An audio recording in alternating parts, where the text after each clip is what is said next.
Halo, karibuni tena kwenye chaneli yetu ya Hadora Education. Kwa wale mnaoendelea kunifuatilia, hongereni sana. Leo tutaenda kuzungumzia sababu kuu 3 zinazoua ndoto za watu wengi. Kuna makaburi mengi duniani, lakini kuna jambo moja la kusikitisha zaidi kuliko kifo chenyewe. Ni kuona mtu akifa akiwa bado amebeba ndani yake ndoto, vipaji na maono ambayo hakuwahi kuyafanyia kazi. Watu wengi huanza safari ya maisha wakiwa na matumaini makubwa. Wengine walitamani kuwa wafanyabiashara wakubwa, wataalamu, viongozi na wabunifu wa mabadiliko katika jamii. Lakini kadri ya miaka inavyozidi kupita, ndoto hizo hupotea taratibu mpaka kubaki kumbukumbu tu. Swali ni hili: ni nini kinaua ndoto za watu wengi?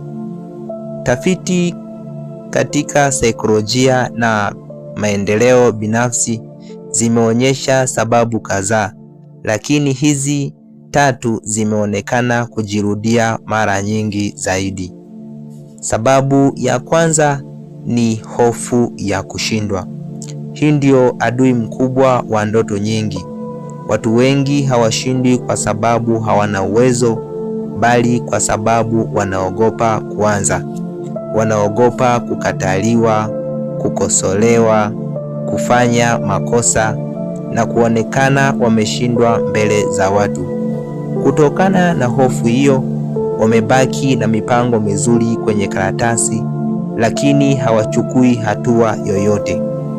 Mwandishi maarufu Les Brown aliwahi kusema, "Too many of us are not living our dreams because we are living our fears." Watu wengi hatuishi ndoto zetu kwa sababu tunaishi ndani ya hofu zetu. Ukweli ni kwamba kushindwa si mwisho wa safari. Mara nyingi ni sehemu ya kujifunza jinsi ya kufanikiwa. Sababu ya pili ni kukosa nidhamu na uthabiti. Ndoto hazitimizi kwa hamasa pekee. Hamasa huja na kuondoka, lakini nidhamu ndio huendelea kufanya kazi hata siku ambayo mtu hajisikii kufanya chochote. Watu wengi huanza kwa nguvu sana. Baada ya wiki chache au miezi michache, wanakata tamaa kwa sababu matokeo hayajatokea haraka walivyotarajia.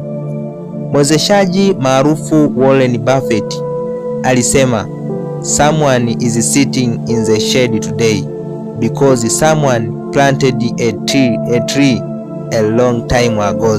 Yaani, mtu anakaa kivulini leo kwa sababu kuna mtu alipanda mti miaka mingi iliyopita. Kila mafanikio makubwa yanahitaji muda, uvumilivu na uthabiti.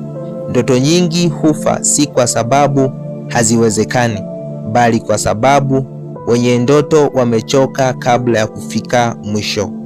Sababu ya 3 ni mazingira ya watu wanaokukatisha tamaa. Mazingira yana nguvu kubwa kuliko watu wengi wanavyofikiri.